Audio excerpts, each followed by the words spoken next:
TRC EDC back again with another knife video. This is the ZT-0308 and it is one big knife. Let's get that out of the way first. Let's go ahead and do some size comparisons. This is the Socom Elite.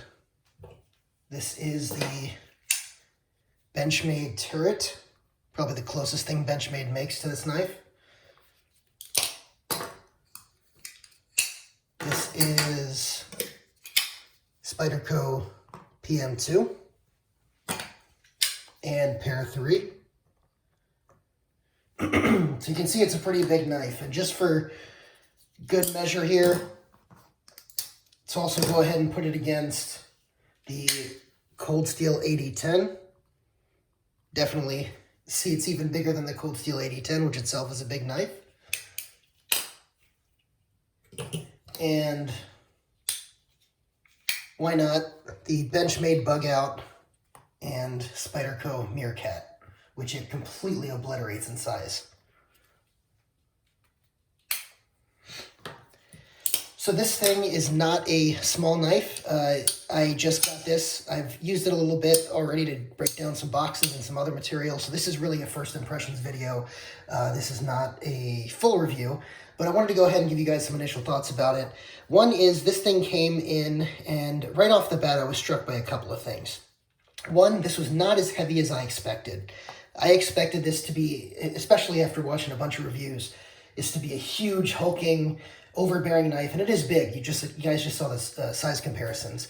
But I expected it to be this huge, hulking knife that was just going to weigh down my pocket, and I have had heavier knives. It's not that heavy. It's heavy, but it's not crazy heavy.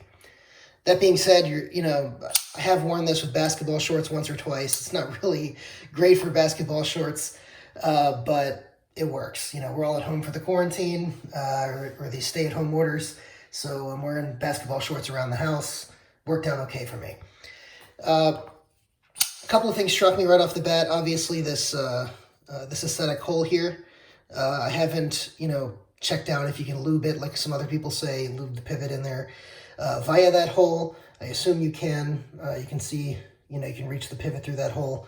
But, a lot of people seem to have some sort of issue with it. I actually kind of like it, and I'm okay with it. It's not, is it my pure aesthetic? No. And I think the reason, but I do like it. I think the reason that most people have a problem with it is two things. One is, I think the idea that, the bearings are going to get crazy dirty are a little overblown, because this is a bearings-related knife. If you're planning to, use this as a crazy hard-use knife, people use this knife as a hard-use knife all the time. They're both bearings knives. Bearings are going to get dirty, fine. Might affect the action, fine. The knife's still going to open. Is it going to be a silky smooth? No, just open it up and clean it out. It is what it is. The color itself on the G10, very nice coyote tan. The titanium here, very, very nice patterning on both sides. Same pattern on both sides. I was struck a little bit by that. But this is, really reminiscent of, what started the 300 series. For those of you who don't know, the 0300 series is a series that goes back. You have the 0300, 0301, 0302, 0303, and I think you can still get the smaller sized 0350, but a lot of and the 303 I think was discontinued, but a lot of people really, really love those knives, and they harken back to the old days when ZT was really, really overbuilt, and that's really what put ZT on the map. This feels like that. It really, really gives you the feel of that overbuilt, overbuilt knife. And I love that about this knife, except it's also on bearings. So you get this really nice, very smooth action. It really feels very nice and smooth going down. And this is out of the box. This is not oiled, it feels very, very nice. The other thing I like is this struck me right away was the flipper tab is not very big, considering how big the knife is, and yet you can really hear it, come out with authority. One more time. And it does that, it deploys 100% reliably 100% of the time, and just really, really hard. And I love when, you know, when knives, especially overbuilt knives, give you that nice thwack. It just really is satisfying. Most of you guys who've had that before know what I'm talking about. Now, you know, one of the other things that I wanted to mention is the hardware on here. It's actually functional. It's, you know, meant, I think, to be used with a wrench or something. I can't remember exactly what tool they said to use. Oh, there, yeah, with a wrench. You can see how it's cut on the side here. So you can actually remove this with a wrench, just like the original nuts on the 0303. And so it harkens back to that a little bit as well. This is also a 20 CV blade, so it's a huge chunk of 20 CV. You know, and it's really, really nice on that account. Let's go ahead and take a look at it, close look. I know I keep flipping it while I'm talking, and I don't know if that's annoying to you guys on screen, but the reason I'm doing it is because it really is fidgety and satisfying to do. So you can get a quick look at that. The billboarding here, you know, is pretty much par for the course with Kershaw, but I don't love it. Kershaw, for you guys who don't know, Kershaw and CT are both owned by Kai, K-A-I, and so they're basically the same company. Now, the other thing that I want to mention with this is the ergonomics on this are excellent. The jimping here is really nice. The placement of the fingers here is very, very nice. You get a nice firm hump in the hand. I thought this would be a little bit too big for me. I've heard a lot of people talk about the 0303s and everything being very big. I've actually never had an 0303, so I don't know personally, but getting this in hand, this feels great to me. I have a size large gloved hand. The only criticism I would have ergonomically is that I kind of wish this hump was extended a little bit more this way, because I like to put my thumb up on the spine where the jimping is.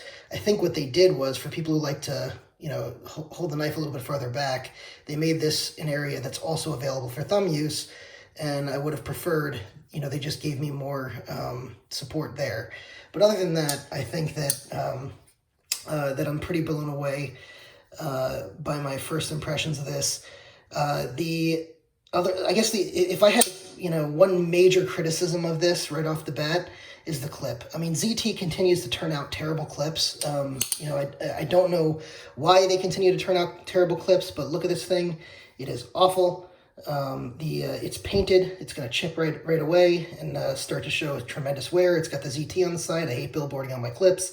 And it's not deep carry, which it doesn't have to be, but if you're not going to be deep carry, don't leave this much of the knife sticking out.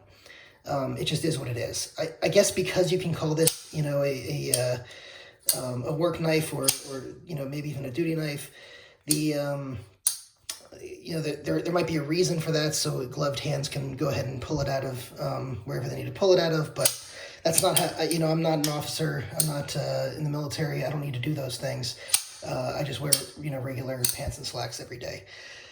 The other thing that I wanted to mention, the other big drawback on this knife is the price. This is a $300 knife, and the reason that I never really got into the 0303s and everything is because they're assisted, and this one is not assisted, which sort of got me a little bit more interested in it.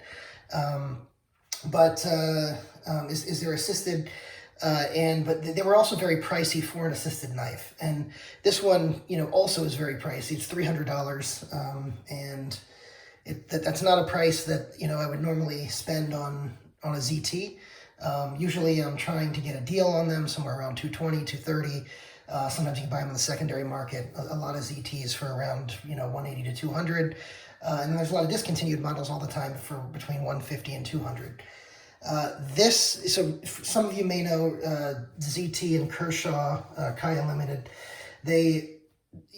amid the coronavirus epidemic, they did some price changes, and they suspended their map pricing. So there was a couple of websites that had this listed for much less.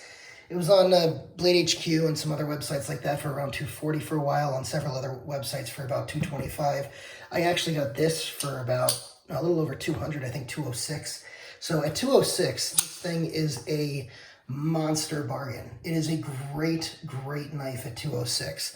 I mean, you're talking about a knife that isn't much more than this. It's not much more than, you know, some of the higher end, like if you got a 20 CV PM2 with regular G10 scales, you're going to be spending, you know, 160, 180, depending on where you're buying it from. And if you're getting a secondary version, because they're already sold out, you're probably spending 200. So yeah, I mean, this is a much better value. For 300, you're starting to encroach on some of those higher end knives that, you know, where you have to start to ask yourself. But this is one of those things that you could probably, you know, beat the crap out of this thing, and it'll just continue to survive. And so, you know, from that perspective, you know, and it's a huge chunk of 20 CV. You can't forget that. It's titanium on the back, huge slab of titanium here. It's a titanium liner here. So, you know, you got the G10 scale on top. So with all of that, I can understand why they're charging the $300 price tag that they're charging. I don't think it's necessarily overpriced, but I'm definitely happy I got it at the $206 or so that I got it for. It's no longer listed at that, but based on my initial impressions, I would still recommend this at $300. Obviously, if you're watching this and it's you know, been a month or two since this video was released, I'll probably have done a full review by then. Watch that video before you make any purchasing decisions. But I hope this is going to help you guys. In the meantime, just understand sort of some first impressions on this knife. Thanks so much for watching, guys. Go ahead and hit the subscribe button, hit the notification bell so you can get all my content. I'm up around 950 subscribers right now, and when I reach 1,000, I have a very, very nice giveaway planned. So if you're not subscribed, now is the time to get in. You know, please hit the subscribe button. And for those of you who aren't subscribed also, you just be aware I do a lot of giveaways, more than a lot of other people, so, you know, just stay tuned. Again, hit the like, hit the comment button, let me know, you know, if you've had this knife or held this knife, bought this knife, or just had any experience with it, and what you think about it. Thanks so much.